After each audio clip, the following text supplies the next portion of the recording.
kita nak jagakan diri kita tak jatuh dalam dosa dalam hari itu, maka kita beramallah selepas daripada subuh saat itu 10 kali daripada amalan qul huwallahu ahad.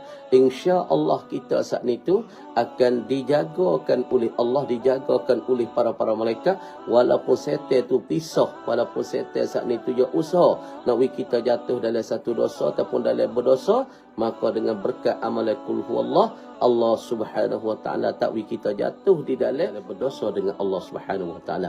Sebab apabila seorang itu banyak dosa, apabila seorang itu banyak kesilapan dengan Allah, di mana akan dibawa dia ialah kepada neraka Allah Subhanahu wa taala akan dibawa dia. Kalla bal tuhibbunal ajilah wa tadharunal akhirah wujuh. Jadi satu potong daripada hadis Nabi sallallahu alaihi wasallam, orang yang baca kulhu ni lebih-lebih lagi pada hari Jumaat. Hari Jumaat ni kita baca kulhu. Nabi sebeda hadisnya dan pula Nabi ada sebeda yang diceritai oleh daripada Ali ibni Abi Talib karramallahu wajhah, annahu qal, Sayyidina Ali ada kata, dan hadis ni Sayyidina Ali ambil daripada Nabi sallallahu alaihi wasallam. Qala Rasulullah sallallahu alaihi wasallam. Nabi ada sebeda. Qala Rasulullah sallallahu alaihi wasallam, sebedalah oleh Nabi sallallahu alaihi wasallam, man qara'a qul huwallahu ahad ba'da salatil ghada 10 marrat lam yasil ilaihi dhanbun wa in jahadahu syaitan. Ni. Jadi Nabi SAW ada sebeda yang diceritakan oleh Sayyidina Ali karramallahu wajhah. Al-Nabi katakan, man qara'a, siapa-siapa yang membacalah ia qul huwallahu ahad, dia baca qul huwallahu ahad. Lebih-lebih lagi kita kata hari Jumaat ni. Kita duduk pada pagi ni, pagi Jumaat. Kamari ada baca qul huwallah ba'da salatil ghadah, yakni ba'da salatil ghadah, selepas daripada semaya waktu pagi. Apa kamu rah? Orang ni bacakan qul huwallahu ahad, Allahus samad, lam yalid wa lam yulad wa lam yakul lahu kufuwan ahad, selepas daripada semaya pagi. Yakni itlaq semaya pagi ialah kena kepada semaya subuh.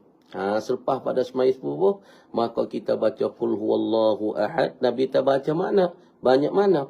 Asyara marrat ataupun asyra marrat. Dia baca 10 kali. Makna kata selepas pada semaya subuh dia bacakan qul huwallahu ahad. Bismillahirrahmanirrahim. Qul huwallahu ahad, Allahus samad, lam yalid wa lam yulad wa lam yakul lahu kufuwan ahad. Barang yang tak payah semua kita tu ingat belakang dah.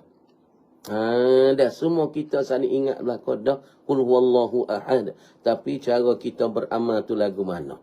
Jadi Nabi SAW sudah cerita dan ada cerita, ada sebeda, ada cerita dan ada menyuruhnya Nabi daripada riwayat daripada Sayyidina Ali karramallahu wajhah, barang siapa yang baca qul huwallahu ahad saat itu 10 kali. Selepas daripada semaya pagi, selepas pada semaya subuh, lam yasil ilaihi dhanbun, nascaya tidak tercampai kepadanya, kepada man qara'a, kepada mereka yang baca saat ni lah. Kepada siapa yang baca saat itu tidak tercampai kepadanya dan tidak menyetuhi kepadanya, kepada man dzambun, oleh satu dosa sekalipun. Bermakna kata orang yang boleh beramal qul huwallahu ahad setiap-tiap pagi selepas semai subuh, lebih-lebih lagi pada hari Jumaat, dia boleh baca qul huwallah 10 kali, maka orang ni tak menipu ke atas dia ataupun tidak tercampai kepada dia oleh satu dosa. Ni makna Tuhan jaga dia. Sebab orang baca qul huwallah, datang warid pada hadis yang lain, orang baca qul huwallah saat itu 10 kali ataupun dia baca 3 kali, Allah Ta'ala pahala kepada seorang itu menepati dia tu khatamkan Qurannya 1 kali.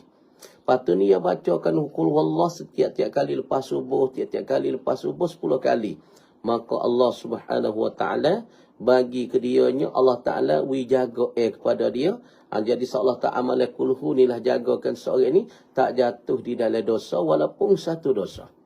Kata tak jatuh dalam dosa, tak tercampai kepadanya oleh dosa, tak menipai kepadanya oleh dosa. Wa in jahadahu syaitan, dan jika menyungguhi, dan jika orang panggil menggagahi akan seorang itu oleh syaitan.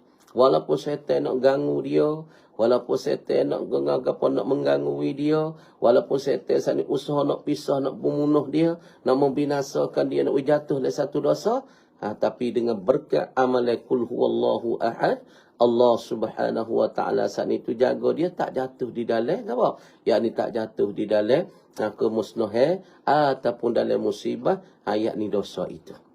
Ibu bapa yang dirahmati oleh Allah, dan lagi pula saudara-saudari, hadiri hadirat, kalau kita nak jagakan diri kita tak jatuh dalam dosa dalam hari itu, maka kita beramallah selepas daripada subuh saat itu 10 kali daripada amalan kul huwallahu ahad. Insya-Allah kita saat itu akan dijagakan oleh Allah, dijagakan oleh para malaikat, walaupun setan itu pisah, walaupun setan saat itu dia usaha nak kita jatuh dalam satu dosa ataupun dalam berdosa, maka dengan berkat amalan kul huwallah, Allah Subhanahu wa taala tak kita jatuh di dalam amalan maksiat ataupun di dalam satu dosa, ataupun tak jatuh kita dalam berdosa dengan Allah Subhanahu wa taala.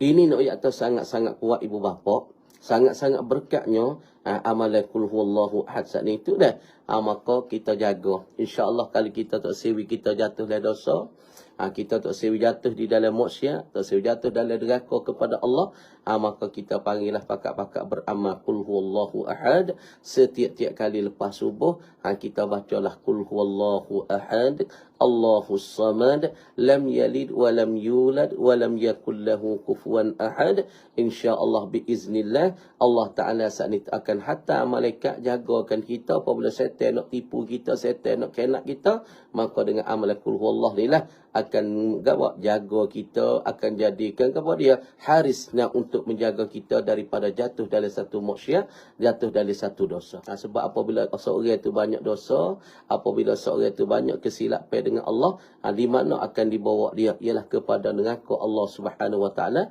akan dibawa dia. Tapi bagi seorang apabila dia tak ada dosa, dalam satu hari dia bacakan Allah 10 kali, maka dia tak menjatuhkan dia dalam dosa, maka dengan sebab dia tak jatuh dalam dosa, maka dia tu banyakkan pahala, banyak kebajikan. Dengan sebab banyak pahala, banyak kebajikan, dengan sebab inilah akan dibawa dia kepada syurga Allah Subhanahu wa taala.